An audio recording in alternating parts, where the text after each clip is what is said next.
Dear TNPSC aspirants, this is Dr. M.J. Alexander from MAG TNPSC Academy. Let us discuss key current affairs for 13th November 2024. The central government is set to implement reforms starting January 2025 to ensure that entrance examinations, including NEET, are free from controversies or malpractices. The central government has sought the support of state governments for the full implementation of these reforms. These reforms will be applied to all entrance and eligibility examinations conducted by the National Testing Agency, including NEET, National Eligibility Cum Entrance Test for medical admission, QUT Common University Entrance Test, NET National Eligibility Test for eligibility to receive the Junior Research Fellowship for assistant professor positions in colleges. The reforms are based on recommendations made by a committee led by former ISRO chairman K. Radhakrishnan. Recommendations from the report submitted by the K. Radhakrishnan led committee include conducting NEET entrance exams online as far as possible, including increasing the number of NTA-owned examination centers instead of outsourcing exam centers. If online mode is not feasible, question papers should be sent digitally for the examinations. Introducing a multi-tier format for NEET similar to the joint entrance examination for IIT admissions.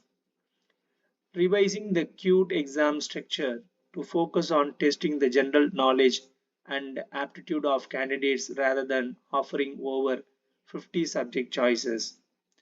Tamil Nadu Backward Classes Economic Development Corporation is commonly known as TAPSEDCO.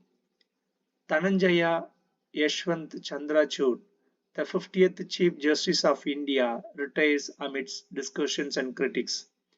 D.Y. Chandrachud's father, Y.V. Chandrachud, holds the record for the longest tenure as Chief Justice of India, 2,697 days, while K.N. Singh had the shortest tenure, 17 days only.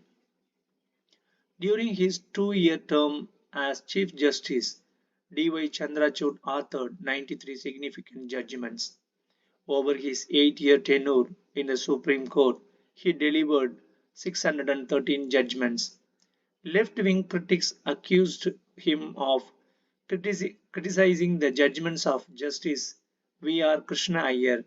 Notably, he revisited and revised the ADM Jabalpur judgment delivered by his father, Y.V. Chandrachud, a former Chief Justice.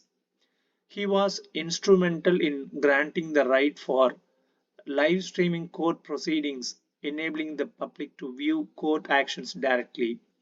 Introduced the E-Seva Kendra website for litigants and spearheaded technological advancements such as online case fillings.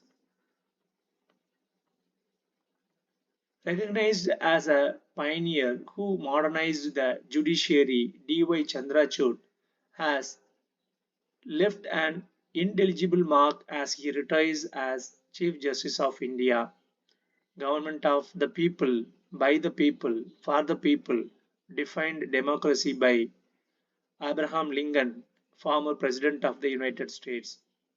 Go to the people, learn from them, then live for them, said Lenin, the architect of the Soviet Union. The voice of the people is the voice of the God, declared Mahatma Gandhi, father of our nation. A draft proposal for establishing a state-level integrated water resources management authority has been shared with all states as stated by Additional Secretary of the Union Ministry of Water Resources Rakesh Kumar Verma. He added, under the vision of a developed India, the central government aims to achieve water security through a state-level integrated water resources management authority. The authority will be responsible for planning water security measures, including groundwater management, and watershed management from villages to cities. It will also coordinate the efforts of various water-related sectors and departments. Notably, the draft proposal has been sent to all states for review. Only the concerned public information officers should appear in appellate hearings under the Right to Information Act as instructed by the State Information Commission. The central government has imposed anti-dumping duties on the import of the chemical epichlorohydrin from China, South Korea, and Thailand. Notably, epichlorohydrin is used in the adhesive industry.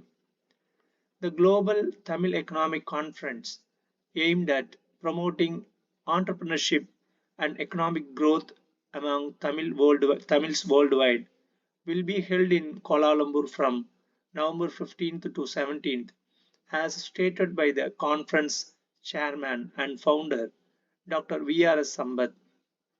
The first Global Tamil Economic Conference was held in Chennai in 2009, based on the idea of creating a strong platform to unite Tamils globally.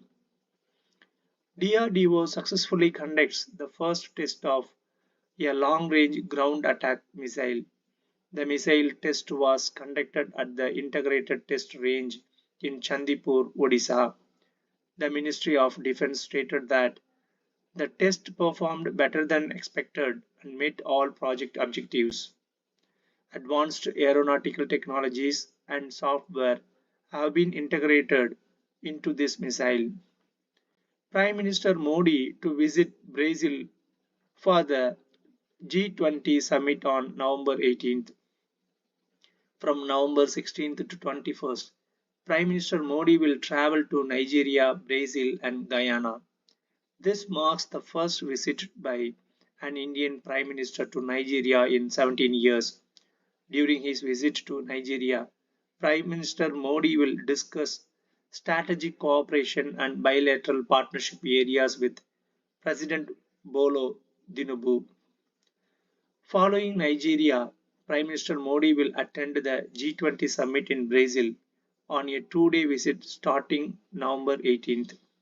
On November 19th, Prime Minister Modi will visit Guyana, marking the first visit by an Indian Prime Minister to Guyana since 1968.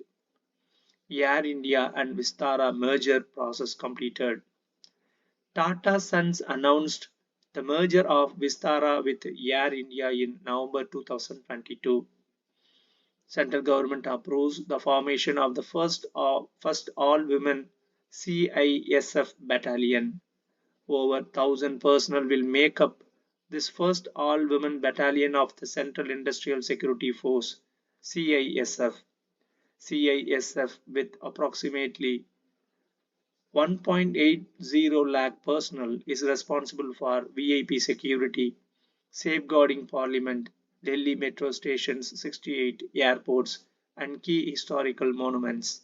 Currently, CISF operates 12 battalions with 7% of the workforce comprising both men and women. The establishment of an all-women battalion marks a significant milestone. Italy's Jannik Sinner finishes the current tennis calendar as the world number one male player, and Belarus' Ariana Sabalenka as the world number one female player.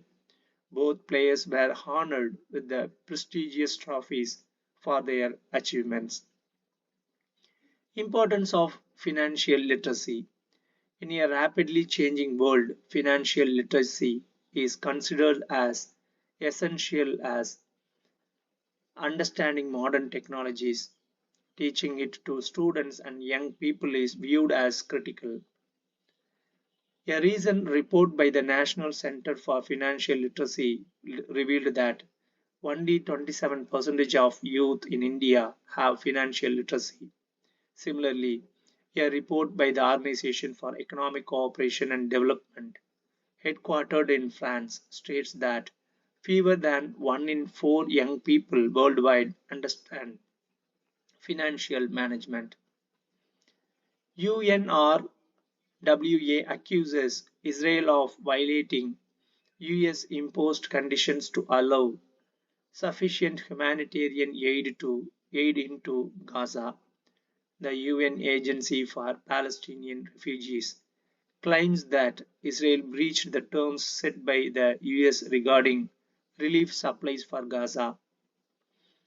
New Zealand Prime Minister Christopher Luxon issues a formal apology for decades of abuse in care homes for children and the underprivileged.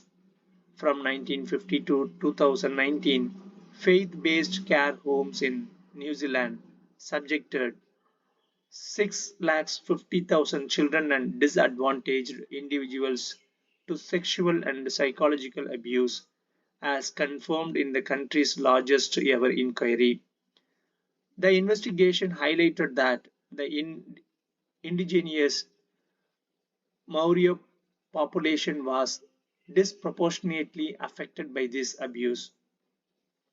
Former Vice President Venkaiah Naidu emphasizes prioritizing education, healthcare, and agriculture in India, where 56% of the population is engaged in agriculture and 18% live below the poverty line. Ponni Art Sea Studio, established in Nagapattinam district, located in a century-old building in Nagapattinam.